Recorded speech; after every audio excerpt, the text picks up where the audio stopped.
Insya Allah tanggal 9 November kita akan mengadakan aksi bela Palestina jilid yang kelima.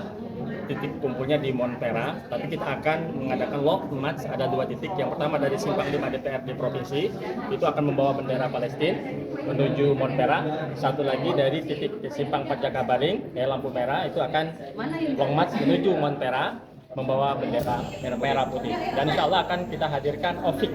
Ya, mohon disebarluaskan teman-teman media, kita akan menghadirkan Ofik.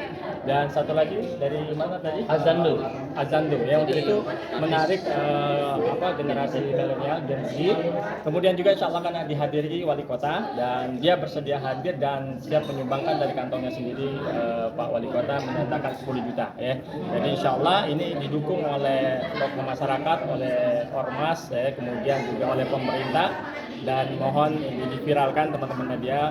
Jadi kalau target kita 2 miliar ya, berarti kita akan sebanyak mungkin kita hadirkan. Dengan dukungan kawan-kawan media, kita berharap bahwa daya magnet dari seorang Opik ya yang sering bolak-balik ke Gaza ini juga bisa menjadi daya tarik sendiri bagi wong Palembang. Yang kedua tadi hadir artis dan juga pemain sinetron dari Jakarta, Zandu ya. Nah, ini kita mengharapkan bahwa aksi ini tidak hanya dimiliki oleh orang-orang yang sudah senior, tapi juga anak-anak muda. Kita berharap bisa ikut aksi ini seperti itu untuk bersama-sama. Artinya masa yang akan kita harapkan ini sebanyak mungkin untuk hadir di Montpera tanggal 9 November besok. Seperti itu.